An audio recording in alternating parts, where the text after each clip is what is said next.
So last year, our next speaker also was able to join us online only, and frankly speaking, I also remember that we used to have several connections problem. But it makes even very happier to see him in person here today. I would like to invite to the stage Mr. Matteo Pasquali, Professor, Chair of Chemistry and Chemical Engineering, Rice University. Mr. Pasquali, my honor. Thank you so much, Matteo.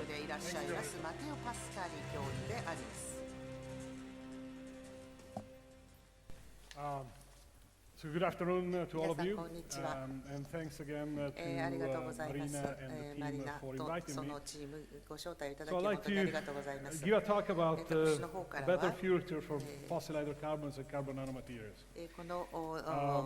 First, let me start with a couple of disclosures. I co-founded and co-own a company called Dexmat that makes carbon nanotube materials, fibers, tapes, and films. So I have a financial relationship, and therefore I could benefit from that. So take what I say with a grain of salt.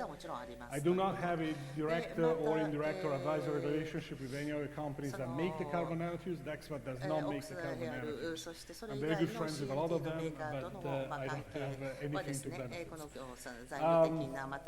Next thing is, since everybody's advertising, I get to advertise too. We're hosting NT20 at Rice University in June. It's going to be the first week of June. For many of you know already, for those of you who don't know, this is the longest standing scientific conference on carbon nanotubes and related materials. And it started in 1999, so this is going to be the 21st edition. And you are welcome to attend. The way the conference is run is very interesting, so we're actually picking speakers now, and submissions are going to be early in 2020. So that's the website. Okay, so for those of you who are on a high on what the future looks like, let me bring you back a little bit to a different step. And also let me tell you another thing is that last year I spent my sabbatical Shell, where I was Chief Science Advisor. So I've been looking at energy for the whole last year. So we're looking at 5 very highly interconnected problems. One is to create new sources of energy beyond solar and wind. Just displacing coal for electricity and some of electricity generation is going to be a major task for solar and wind, even if we don't have demand, which we will because of electrification of vehicles. Hydrogen is attractive, but we don't know where to get hydrogen, only by putting energy into a process to get it from water. We need to decarbonize the industrial sector. Nobody's talking about this because it's hard, but a quarter of our emissions come from industrial sectors, and metals, especially steel, are the primary offenders. Now, we need to lightweight and electrify our transportation systems, and these two things go against each other. And also, they go against lowering the industrial sector emissions. Guess what? The materials are lightweight vehicles like aluminum and carbon fibers are very energy intensive and have a high CO2 footprint. And if you make them using hydroelectric power, that means you're taking hydroelectric power from somewhere else and you're doing what everybody else is doing. It's a tragedy of the commons, right? So always look at average energy use, not what a single company does. Electrification also means a weight increase, not only batteries, but wiring, electrical motors, wires. This is all going to be metals. And also, there's another thing, which is the demand for oil and gas is expected to peak in the 2040s, and then it's going to start going down. It could go down very fast, and that's about 7 to 8% of our world GDP. It's about $6 trillion a year. So that could actually affect some countries, including the US, pretty bad. So what's the current, the present of hydrocarbons? Here how we use hydrocarbons, and mostly I'm focusing on oil and gas, not so much on coal. So every year, there's these two flows, everything is in metrics, so gigatons of oil and gas. That's equivalent of about 5.5 gigatons of carbon, about 1.2 gigatons of hydrogen. What's interesting, even though the mass ratio is so disproportionate in favor of carbon, that hydrogen has about as much energy as the carbon, about 170 versus 180 oxygen. And the current fate of all this carbon that comes out of the ground is it gets burned. Only less than half a billion tons a year go into something productive like polymers, lubricants, and chemicals.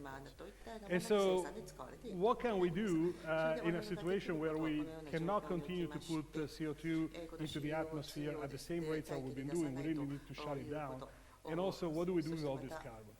Well, there's something that has been talked about for over 100 years, which is you can break up hydrocarbons pyrolytically, you take the high temperature, you can break them up into hydrogen and carbon.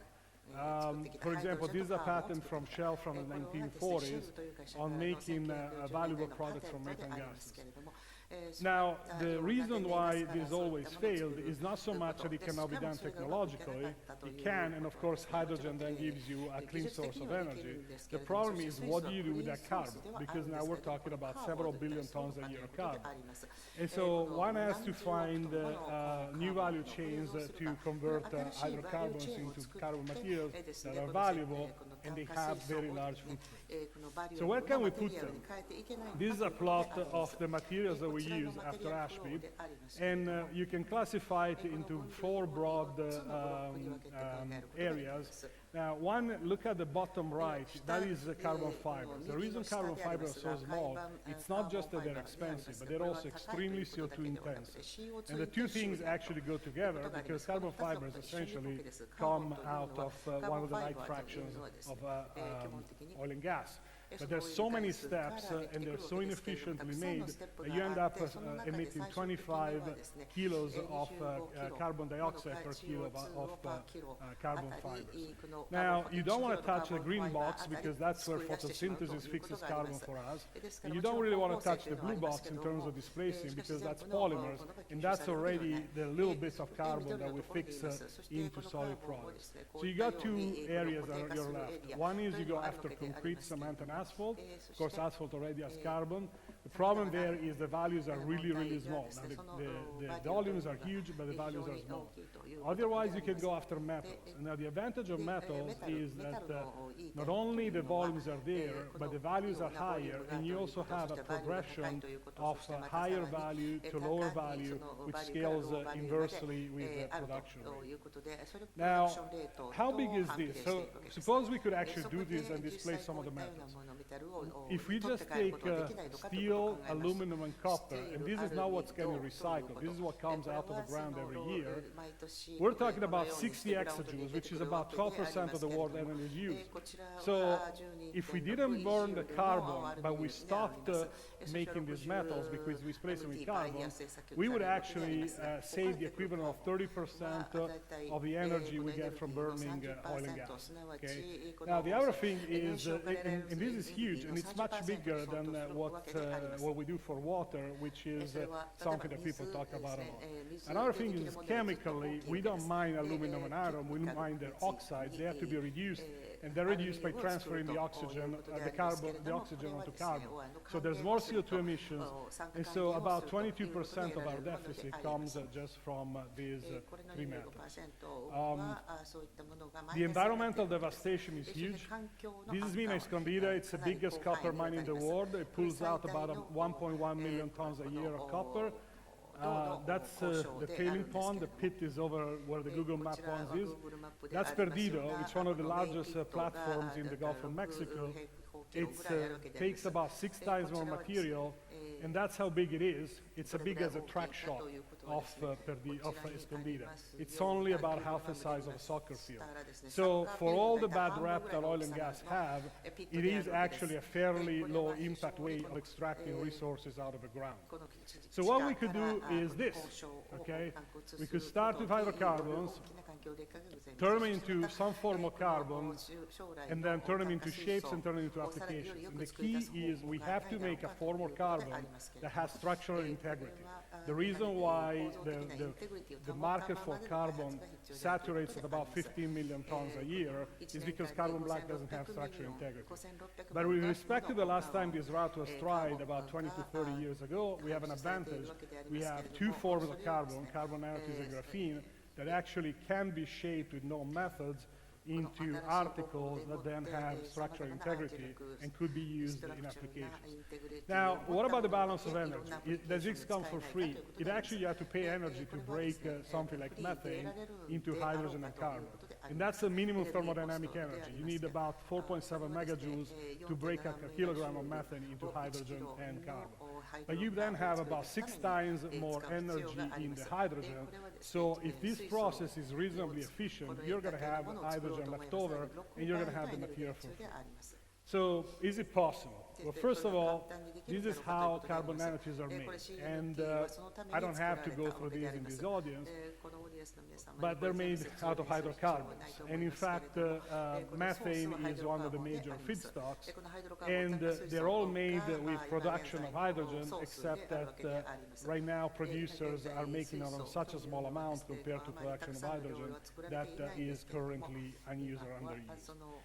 And so then we need to convert unstructured carbon into structured carbon. And there's been about 4 paths of doing this in the literature for 15 years. And some of them are based on bulk synthesis. By bulk synthesis, I mean what Oxyal does, what Rick Smalley used to do with the Hydrocarbon nanotubes, and what many other companies make, which then gets turned into microscopic material by fluid processing.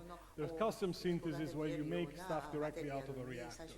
Now, with fluid synthesis, there's many advantages, and one of the advantages is that you can actually break up into steps your production, so you can make the basic material, you can use solution processing, which, as Jonathan Coleman was talking about earlier today, is very flexible and versatile, and you can then make lots of different shapes. Another advantage is you make something that's recyclable, so you can go from those shapes, put them back in their solvents, and get back the original material. So we already have a versatile polymer solution like processing. We also know how to control properties. This is the result of about the last 15 years of work, primarily out of my lab, but also other labs. And there was a question, is what makes certain nanotubes better than others? Of course, we know few number of walls and high graphene quality, but another key thing is the length, which is the same thing that happens with polymers. The difference between Dyneema, which is a high-strength fiber, and a plastic bag is not the chemical composition, they're both polyethylene, is that Dyneema is really long molecules and be stretched out and they've been aligned.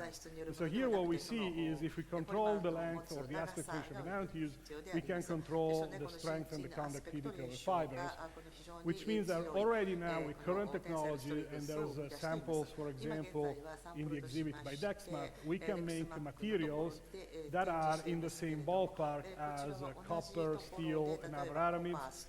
It's not only Dexmat material, Miralon from Nanocomp is similar, and there's again other labs and small companies that are making similar materials. So it is possible to displace polymers. And also what we're seeing is there's convergence in properties. These 4 different routes for making materials out of carbon nanotubes are now showing that we get convergence in properties. Those properties continue to improve. For example, this is data from Rice, and I show the data from Rice because I know that this is validated and right. Little by little, we keep going up in conductivity. It's now 10 million Siemens per meter. Keep going up in strength. We're now at about 4 GPa, and so there's problems. So why is this not taking off yet, and why this is not ready? The reason is cost.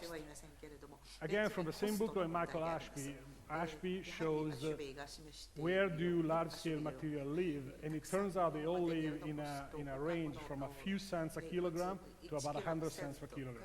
Once you go above that, they're called exotics, and you use them as additives, you're using electronics, you're using medicals, but you no longer use them in large scale.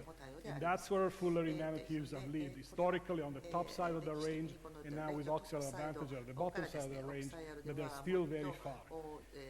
And so these are the implications of cost. This is a plot similar to something that Yuri showed a few years ago at one of the Oxford conferences. It's cost versus volume for lots of materials. Empty dots are polymers, silver are metals, black is carbon. And what you see is that as you drive down the cost, your markets become larger and larger, and at some point you get to the millions of metric tons, or the billions of tons a year, which you need to actually make good use of carbon. The point right there is not a real point. It's a point that I calculated if one were to take the whole axial tubal production at $2,000 a kilo and turn them into carbon nanotubes, fibers, with the XMAT method. And so at that level, clearly we're not going to make a dent in the energy problem. But that's where our source is. And there's two reasons why materials can sit on the left side of the scale. One is when the source is scarce, and that's the case of gold. And you obviously know that carbon is not scarce. And the other one is efficiency of manufacture. And so what can happen if we could get there? Okay, if we could get there, what we would have is a future where, yes, initially we make fancier products like wearables, batteries, electric scooters, etc.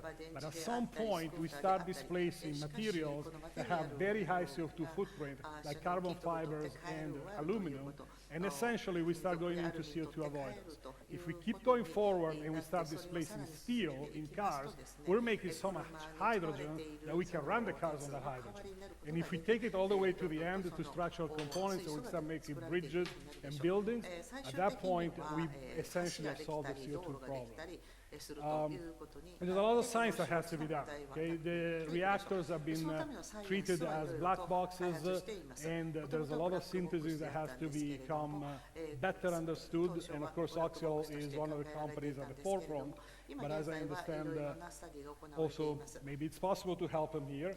And there's at the conversion level and at the property level. Physicists, Professor Anders showed that physicists wrote a lot of papers early on carbon nanotubes, and they got away not only when graphene came out, when they had to write papers on assemblies of carbon nanotubes. Most of the physics of carbon nanotubes is single nanotube. But it's important to do this. And finally, device architectural advances is important. Today, Arrival made a good point of this. I'll make it in a simpler way. That's a Roman bridge. That's a Golden Gate. If you try to make a Roman bridge with steel, you're going to get a worse bridge, because it is all in compression, and in compression, steel is no better than stone, but it's a lot heavier. And so let me skip to the end. We decided now, we got only about 20 years to get this stuff to work before we're in really probably irreparable problem with CO2.